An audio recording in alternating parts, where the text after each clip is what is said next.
Jai Om Vishnuvad Paramahamsa Paril Jagacharya Shtotra Sadasri Srimad His Divine Grace A.C. Bhaktivedanta Swami Srila Prabhupada Ki Grantaraj Srimad Bhagavatam Ki Samaveta Bhakta Vrinda Ki Janitai Gaur Premanande.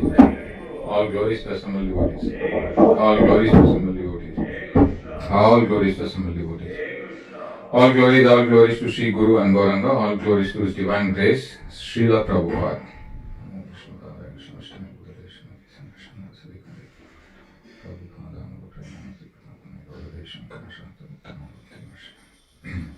Nama Om Vishnupadaya Krishna Prishtaya Bhutale Srimate Bhakti Vedanta Swami Niti Namane Namaste Saraswati Deve Gauravani Pracharine Nirvishesha Shunyavadi Paschatya Deshatarine Om Namo Bhagavate Vasudevaya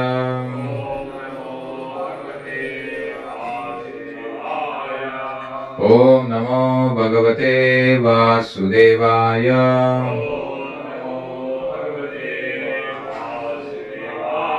Om Namo Bhagavate Vasudevaya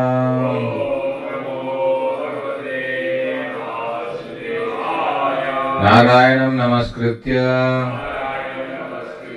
Naram Chaiva Narottamam Devim Saraswatim Vyasam Tato Jayamudiraye Ashtaprayeshu Avadreshu Nityam Bhagavata Sevaya Bhagavati Uttama Shloke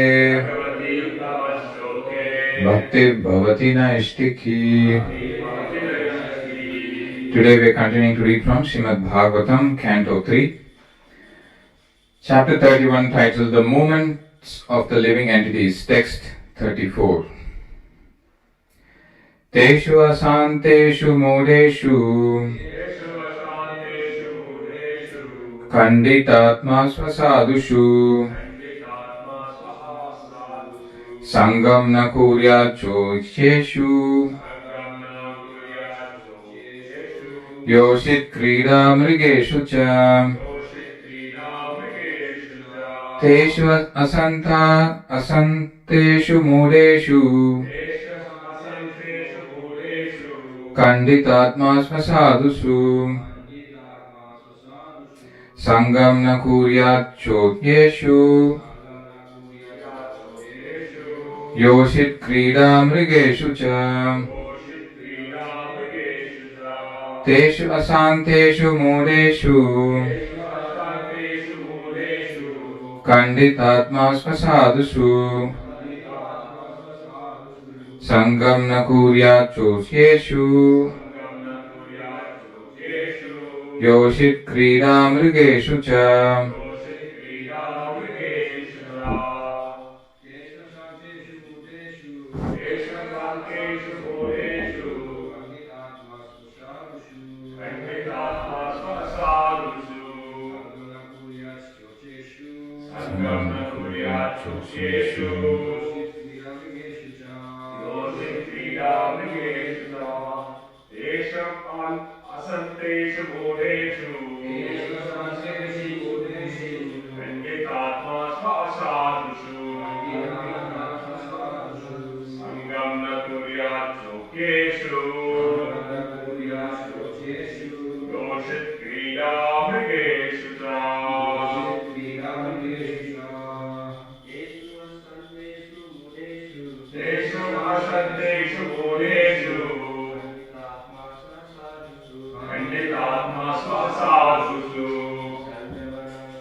Sangam na kuryat chotyeshu Yoshit krida mrigeshu cha. Word to word meaning. Teshu with those asanteshu coarse mudeshu fools kandita atmasu bereft of self-realization asadushu wicked sangam association na not kuryat one should make shosheshu pitiable yoshit of women krida mrigeshu dancing dogs cha and translation and purport by His Divine Grace A.C. Bhaktivedanta Swami Srila Prabhupada.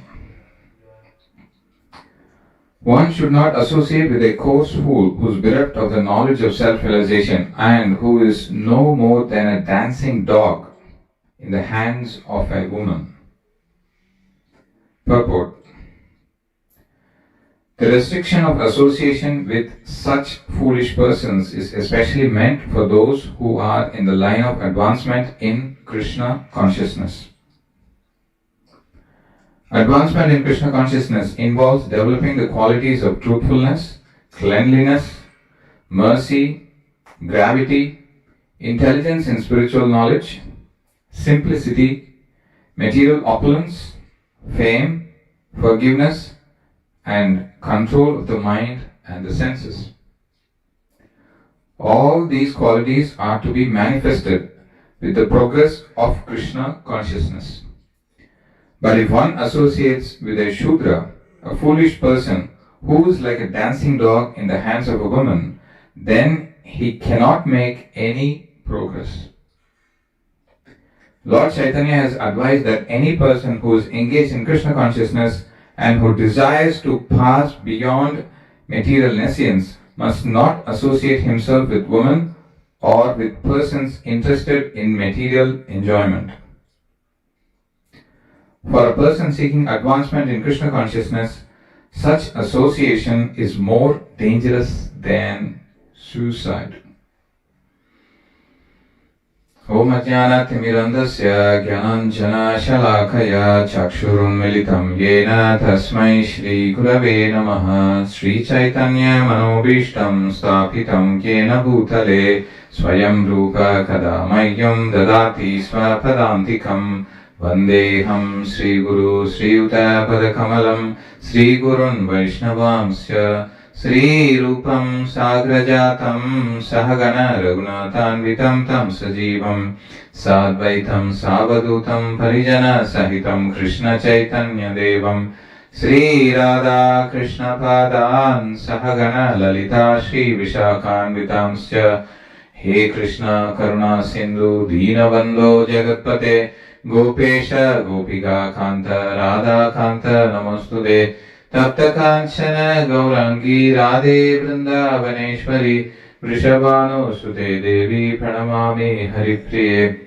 Vancha Kalpatarubhyascha Kripa Sindhubhya Evacha Patithanam Bhavanebhyo Vaishnavebhyo Namo Namaha Jai Shri Krishna Chaitanya Prabhu Nityananda Shri Advaita Gadadhara Srivasadi Gaura Bhakta Vrinda Hare Krishna, Krishna Krishna, Hare Hare, Hare Rama, Rama Rama, Hare Hare.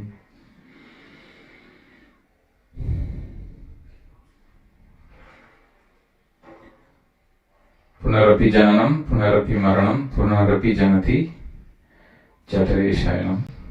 So after going through the cycle of birth, after going through the cycle of death, then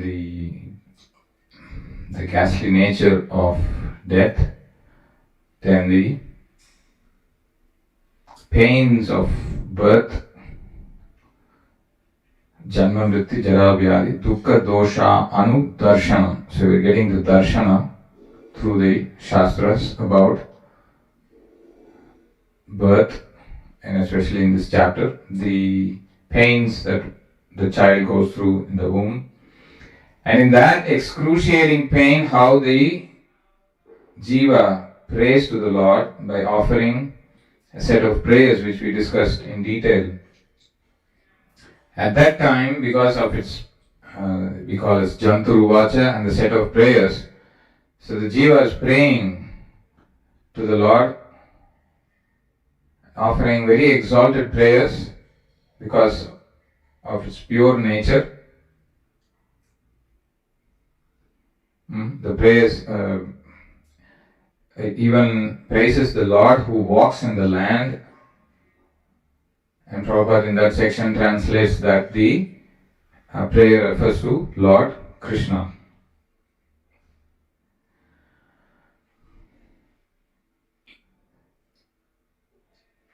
So such a living entity, being forced out of the mother's womb by the pressure of the air, comes out, and from then on the spiritual knowledge is lost and he forgets himself. And then if we read the set of verses, the common point that comes up again and again is ignorance.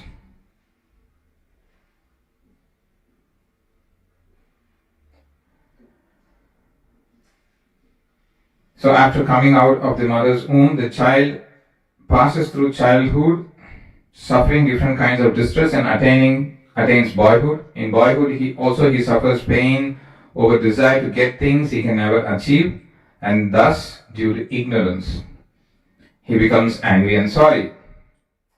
With the growth of the body, the living entity, in order to vanquish his soul, can the soul be killed?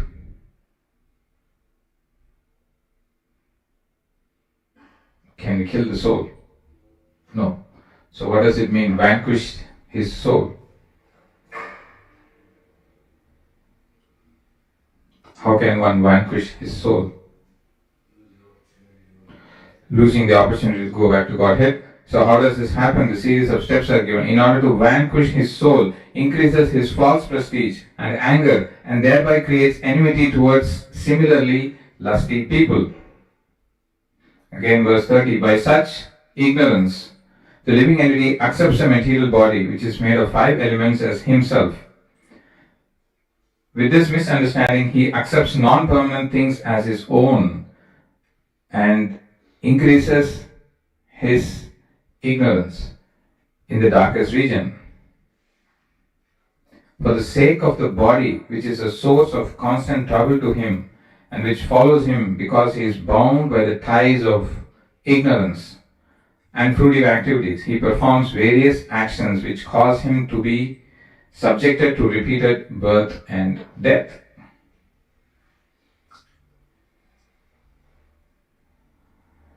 If, therefore, so the fall down sequence from the exalted position of offering prayers to the Lord, from being forgetful, the 5 kleshas is what came to my mind when these set of verses are describing the sequence.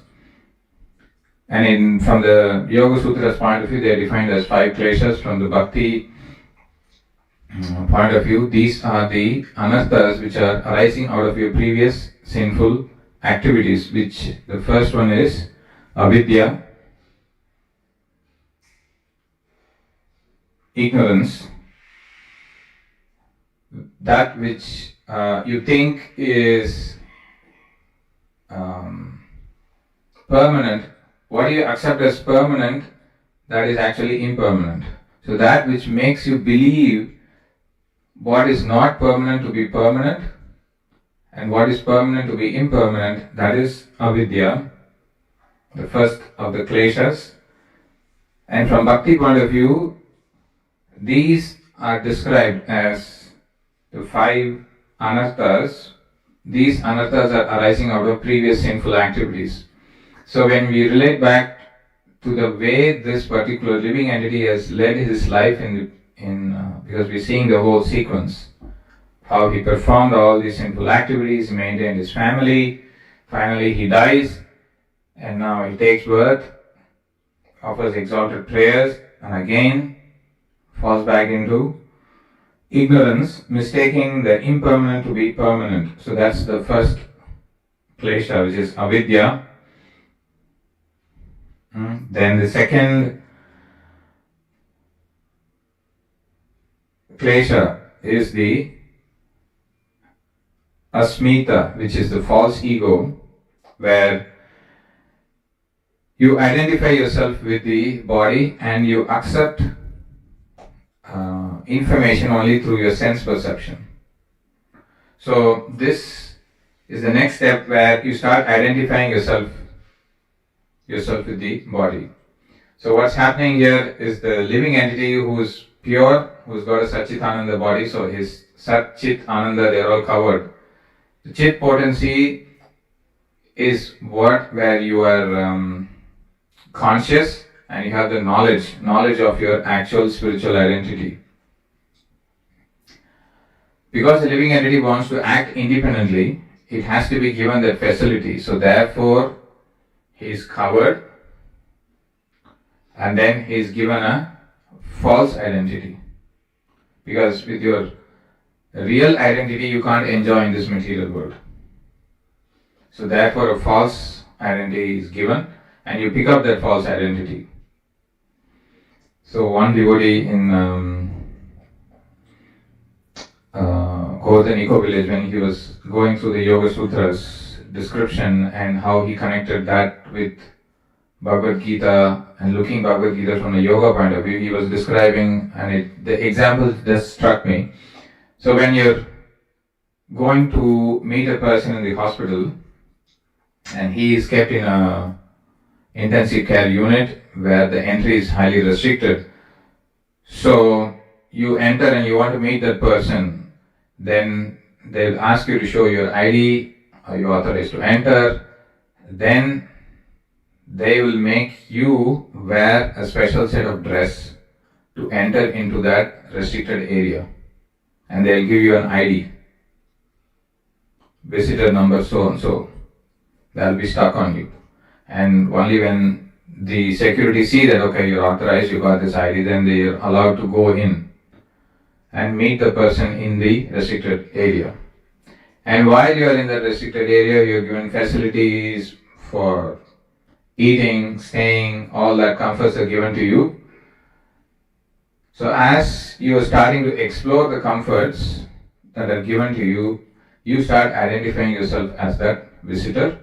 And because you come from that particular meet to this specially privileged person who is also going through suffering, you are given some special privileges. You start enjoying those facilities and then you identify yourself as I am this visitor badge so and so, and then you start. So this is what is happening, where your real identity is taken off. You are actually a healthy person. You went in to meet another person who is not keeping well, but you start to misidentify with the ID that is given to you, and that is what is happening. So the false ego is that where your real ego is covered and then a false identity is given. As soon as that ID is given, you start acting, behaving, thinking, feeling, willing, and all of that happens based on that false ego, which is this asmita. Now, according to this, as we read through, the person is developing raga and dvesha. That is the third and the fourth. This is my identity. Okay, I'm looking at objects based on this identity, and then I'm starting to have enemy attraction towards some, and I'm showing enmity towards others. So that's why if you see the set of verses as we read, when he's grown up, he is trying to fulfill his desires. So those who help him to fulfill his desires, he'll get attached to them. Those who are blocking him from fulfilling his desires, he will develop aversion towards them. And then he would want to destroy them. And then destruction happens in the mode of ignorance. And the tool used for destroying is anger. So that is why the anger is exhibited. So we see, according to the Sangha, according to this first is according to the identification, and then according to the association you get, you develop raga, attachment, and hatred. So this raga is the desire for material happiness, and how do I achieve it? And when you get blocked, or when the happiness is not sufficient for you, because actually you are a spiritual being, you're looking for happiness in this material world. I think few days ago Mandal Prabhu was going through this nectar of devotion, happiness, and the whole sequence. The jiva will not be happy how much ever happiness you get in this material world. This is Chapala Shuka. So frustrated, he develops hatred. And those who block his enjoyment, he develops hatred. And this hatred is also due to the frustration that he is not able to fully enjoy. Because whatever you get, it's for a time period and then it gets taken away from you. So this dvesha. So attachment towards material objects, then the frustration, and the dvesha towards others who are blocking his enjoyment, and dvesha towards even scriptural rules and regulations. Dvesha towards those who are spiritually minded. So this is how the progression towards hell happens. The famous verse, Rishabdev instructing his sons, what's the second verse he talks about? He talks about association, two types of association. And one takes up, one takes down. Anyone knows the verse, Pandits? Mahat Sevam Dwaram Ahur Vimuktes. What's the second line? Tamo Dwaram Yoshitam Sangi Sangam. And that's what is being discussed here. You develop, according to the association you get, you develop raga towards those objects which those who are you are associating with, you develop attachment towards those objects because their association rubs against you. And then you start developing attachment to the same objects which they are attached to. Tamodwaram Yoshitam. Yoshitam is that men who are attached to women. Sangi, Sangam. When you take that association, that is Tamodwaram. You are gliding to hell. So we covered avidya, asmita, raga, dvesha, and the fifth one is abhinivesha, which is fully absorbed in the bodily existence. So you've got this acquired nature, you are fully absorbed in it.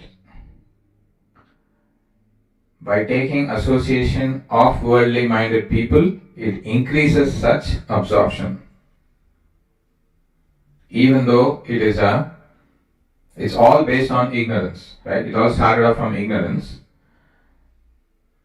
And you yourself are gliding towards hell. When you are taking association of those who are more progressed in a negative sense, and they're in the fast track towards hell, when you're taking their association, you acquire their nature and that association rubs against you and you are so deeply absorbed in bodily existence.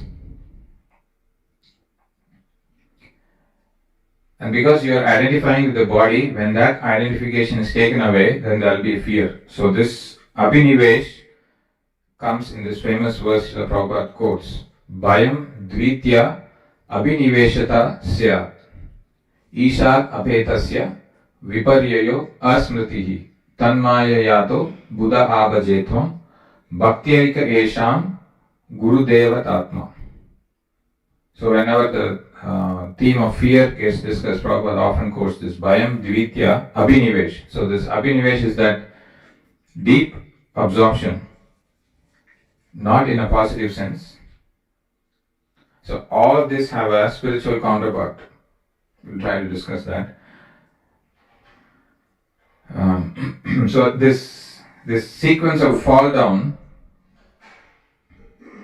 as discussed in the second chapter as well, as you contemplate And you can apply all of this as to how the ignorance, avidya. So what does asmita mean? We just now discussed. What is asmita?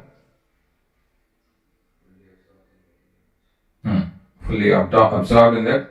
Avidya, asmita, then you get raga, dvesha, then you get abhinivesh. Much more deeper absorption. So this fall down sequence, Prabhupada again discusses when there is a weakness of heart. In 15th chapter, 28th verse, first the living entity wants to lord over the material nature, then he gives up the Lord's service, then he increases his propensity to lord over the material nature. And that's where, when you're in that fall down sequence, if you associate with those who are worldly minded, you're going to fast track the fall down. So association with men who are strongly attached to women, and association with women. Then you are attached to possessing matter, and you start to enjoy matter. So that's how Prabhupada describes 15.20 purport. Now, one has to understand these statements about attachment to women, how it is being condemned. Shastras also describe equally, they give instructions to women as to how the form of man is also a form of Maya. So that set of verses are also coming up in the same chapter.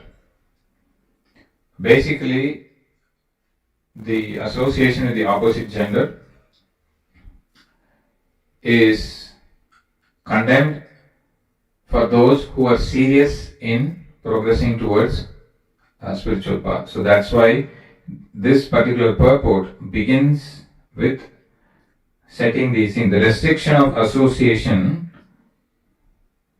in this particular verse purport is talking about those who are men who are attached to women. And we also, just to balance it, we saw that women are also supposed to restrict their association with women and men, and how for women the form of man is also a Maya, and how she should not think that he is the one who is supplying me all the wealth and I'm dependent on him. Actually, 5th canto, Mother Lakshmi, when she offers prayers to the Lord, she will actually tell that how women falsely think that their husbands are the actual protectors. Well, actually, the only male is the Lord. Even the female who thinks that the husband will protect, the husband is actually also female, because he is also Prakriti. The only male is the Lord. Whether you are in a male body or female body, take shelter of the Supreme Lord. So that's how we kind of get a balanced understanding, where the condemning of association with women, and there's a warning about women associating with men. So with that balanced understanding, the restriction, all these restrictions apply for those who are in the line of advancement in Krishna consciousness. Now, advancement in Krishna consciousness involves a set of qualities which Prahlad Prabhu went through, and how he mapped that with the 4 regulative principles. So when you are in this path of developing the spiritual qualities, you are starting the fire. What is being told is, don't pour water on the fire by taking bad association. Because the sequence of steps, avidya, asmita, raga, dvesha, abhinivesh, you are already sliding down that, and don't take association which pulls you further down. And if you are going up in the spiritual path, don't take such association, so that your path is kind of blocked, or your progress is kind of blocked. So often the example, you light the fire and then pour water. Again, light fire, pour water. So that is why the association of Stri Sangis is being condemned. Now, how do we further distinguish the sense enjoyers? Srila Bhaktivinoda Thakur has given further guidelines in his set of articles. And from bhakti point of view, when we are associating with devotees and when we have to deal with outside world also, where we have no control over, what are the guidelines given by Srila Bhaktivinoda Thakur? Let's look at it. So, Bhaktivinoda Thakur distinguishes there are two types of sense enjoyers. One who's extremely attached to sense enjoyment. One type. And Thakur explains that they should be outrightly rejected. And the second type of sense enjoyers are devotees who are attached to sense enjoyment. So when we are taking association with the devotees, they could also be attached to sense enjoyment. And within devotees who are attached to sense enjoyment, there are two varieties. So he goes into further details. Those who have included the Lord as part of their sense enjoyment. That's the first category among the devotees. They have included Lord as part of their sense enjoyment. So these are pious people. They want to enjoy the world, and for sense enjoyment, they follow dharma, they make artha, which is money, and then they enjoy, which is kama, sense enjoyment. So it is part of my enjoyment, and Lord is fulfilling my enjoying propensity, so he is also part of my sense enjoyment. Then the second type of devotees who are sense enjoyers, they keep the Lord as the center of their sense enjoyment. Which means their activities, they have sense enjoyment propensities, but they fulfill it by keeping the Lord in the center. Offering all their whatever they want to enjoy, they want to first offer it to the Lord and then they enjoy. Now, the later type of devotees, Bhaktivinoda Thakur says, association with them is preferable. Whereas the first one, those who have included the Lord as part of their sense enjoyment, till they become more serious and advanced, association with them had to be done with caution. If you are preaching to them, make sure that your consciousness is not affected by their association, and then you try to preach to them. So in that set of guidelines, while preaching to even materialistic men who are sense enjoyers, caution is given not to accept food cooked by them, because the consciousness of the person who cooks goes into the food, and they may not have the practice of offering the food to the Lord. So when we take that food, that affects our consciousness. So this is a guideline for those who are going out preaching, to deal with such preaching scenarios.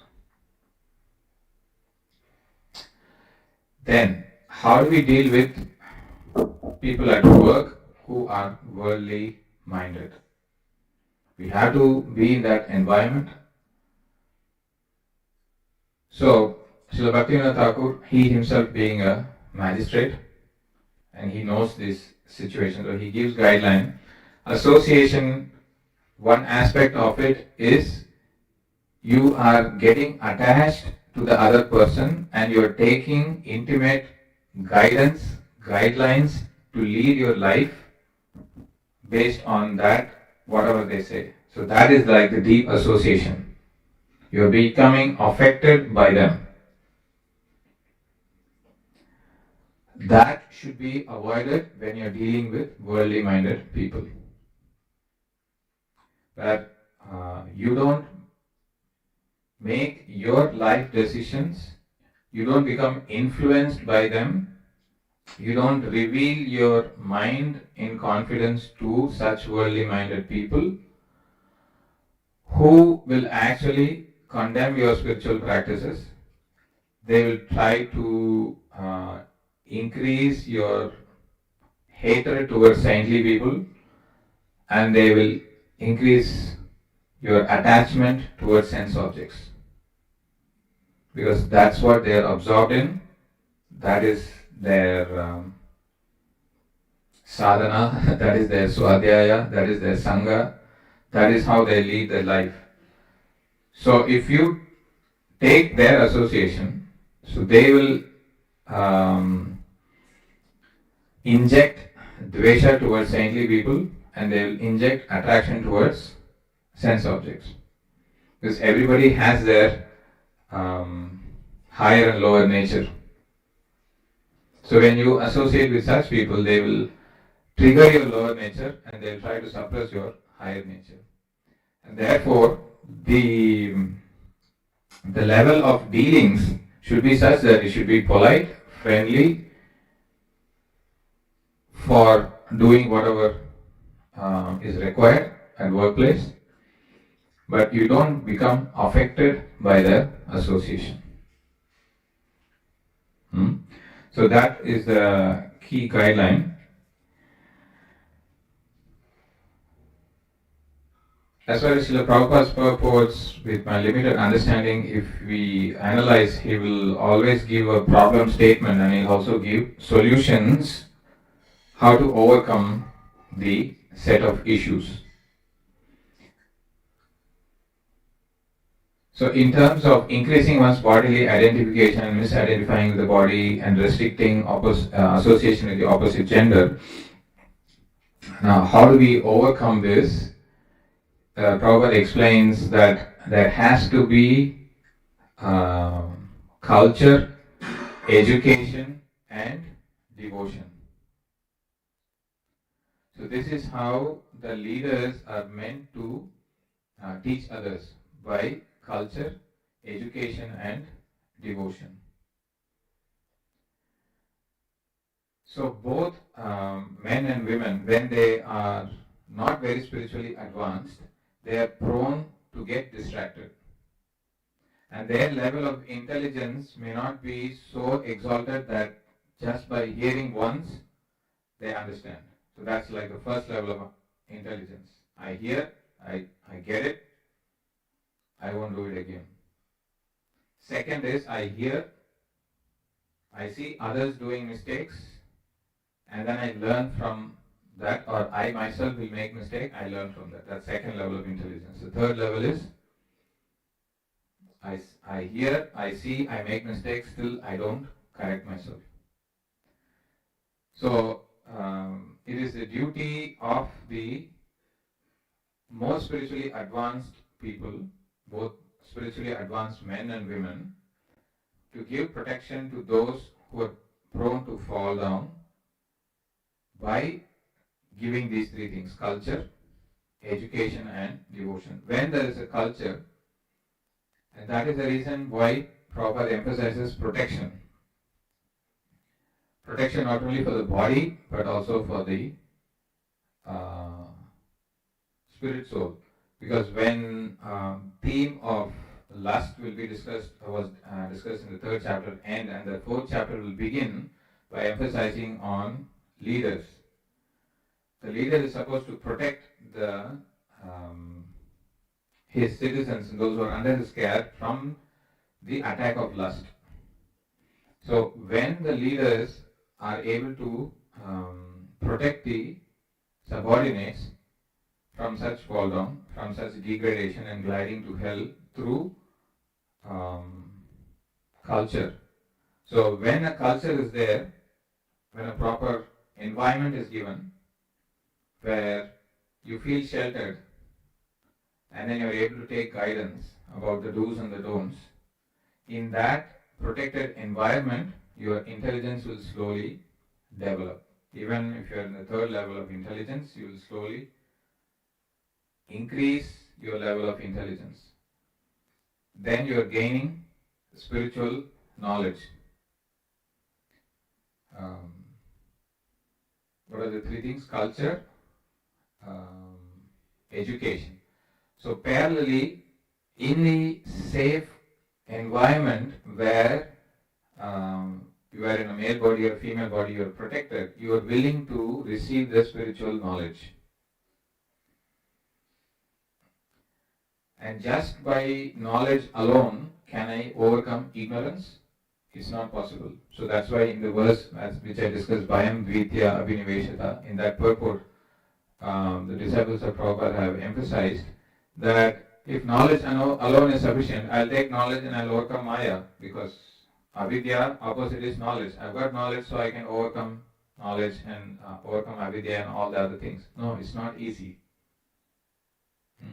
That's why devotion is emphasized. So you have a safe environment where you're taught about the culture, then you are given the knowledge. Combined with all of this, you need to engage in devotional service to the Lord, only by which you get the spiritual strength, only by which you get a higher taste, by which you can give up the lower association of opposite gender, which is not conducive to your devotional service. Only by these three things, you will be able to overcome your fast track towards hell, and you will be able to prevent that, and then you will be able to get back into spiritual path and fast track your progress towards the Supreme Lord. Now, this is how you get the combination of culture, then this knowledge and the devotion. The devotion gives that practical engagement of the senses, because the senses need proper engagement. And then by that engagement you get a higher taste, and then you get the strength to overcome your lower nature, and thereby you progress towards the spiritual path. I'll conclude there and see if there are any questions, corrections, comments.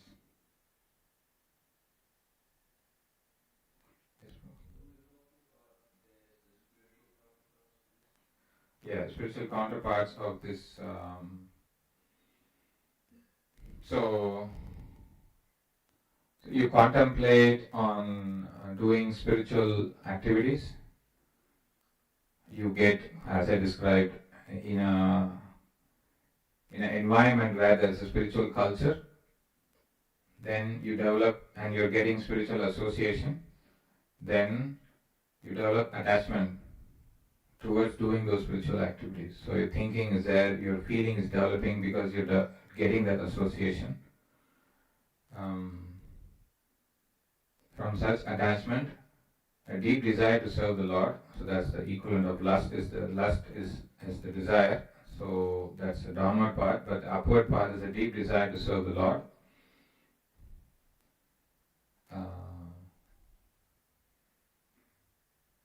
Now you develop more greed to serve the Lord. Then your consciousness, and you're also aware of your actual spiritual identity. The chit has got this consciousness and knowledge. So the living entity always has this free will to switch from material consciousness towards the spiritual consciousness, and that is extremely favorable in a spiritual association. So in that association, your spiritual identity is reawakened. Then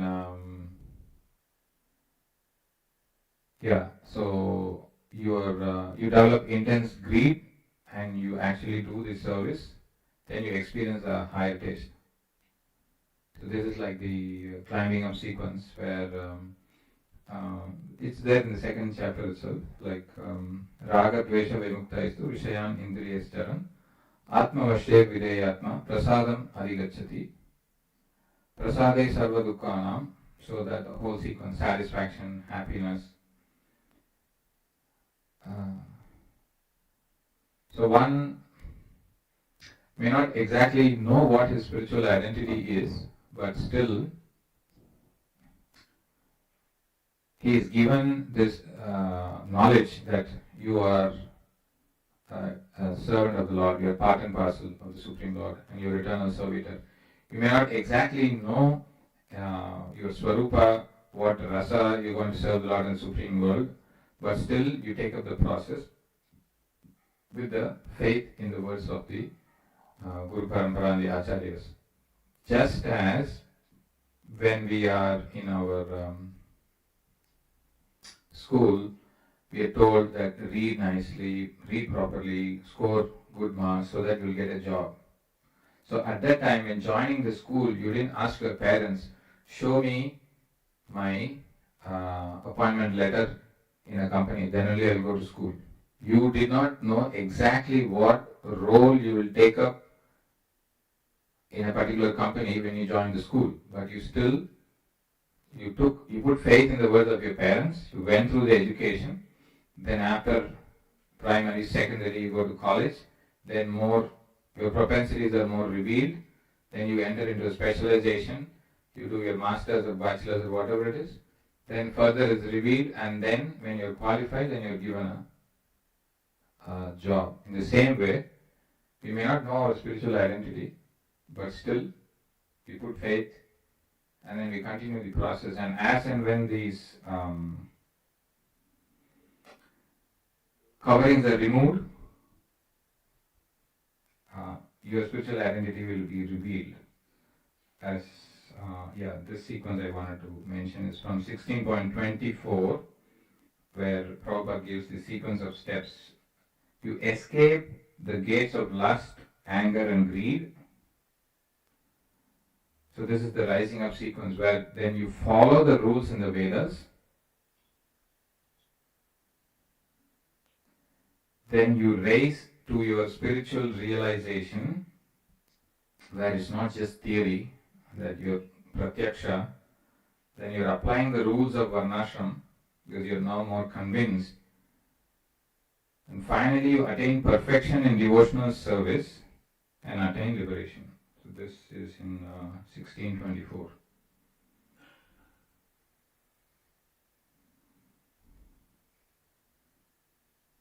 So then there is this fall down sequence in 1520, then there is the way out is described in 1624.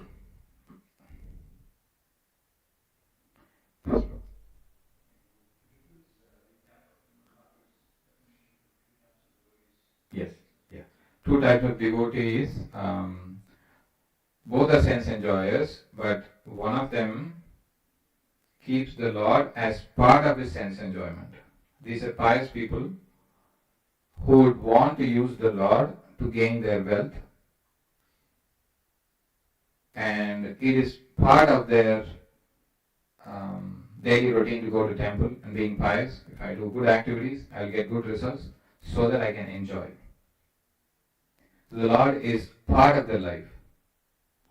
The second is, the Lord is the center of their life, but they are attached to sense enjoyment. But they purify, their propensities are being purified. But they keep the Lord in the center, and they are attached to sense objects, but still they know that they are attached, but still Lord is my center of my attraction. They have developed that attraction towards the Lord. They are keeping the Lord in the center, but they still have the sense enjoyment propensity. They are purifying themselves. Later is association with them is recommended, is okay.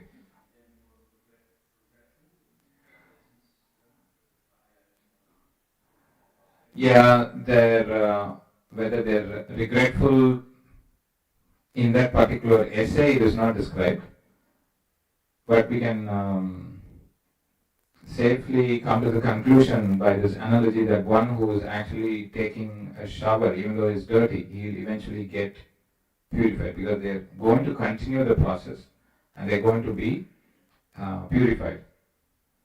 So therefore, the point is we don't label them as sense enjoyers and then we hate them.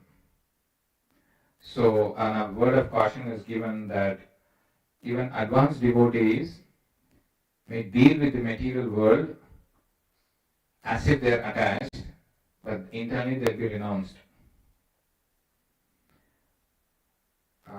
Ambarish Maharaj, Prithu Maharaj, they will do sacrifices even to demigods as if they are, but internally they know that the Lord is the supreme person and demigods are part and parcel of the Lord. If they give up doing those sacrifices, the common people also will follow that path. Therefore, for Loka Sangraham, they will do it. In our devotee community also, advanced devotees will also deal with material nature. They will go through all of that as if they are attached, but internally they are renounced. So we shouldn't label them as sense enjoyers and commit offenses, because we don't know. Vaishnavara Kriya Mudra Vijnana Bhujaya. So if, that was the point Bhaktivinoda Thakur mentions there. So how to distinguish all these subtleties?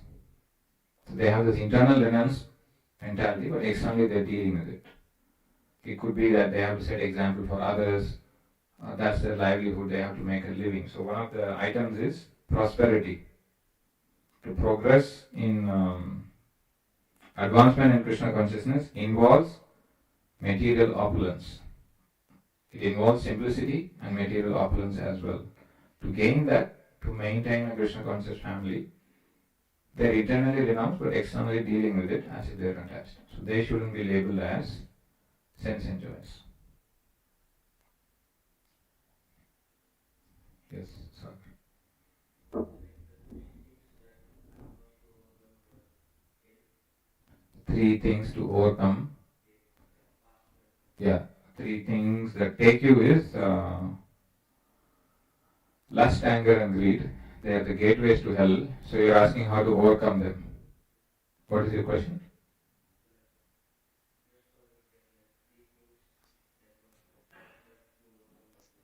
Now, fast track to hell is these 3, lust, anger and greed. And specific way to overcome all of these anarthas, that will put you in fast track towards the spiritual path. So to overcome anger, as I described to Kamsari Prabhu, the sequence of how you regulate your senses, give up raga, dvesha, vimukta istu, that set of verses. If you read, that will help you to overcome these 3 things. So if I'll give you the set of verses to you. There's a fall down sequence and there's a raising up sequence in the Gita, 2nd chapter. Okay? Granthra Srimad Bhagavatam ki jai, Srila Prabhupada ki jai.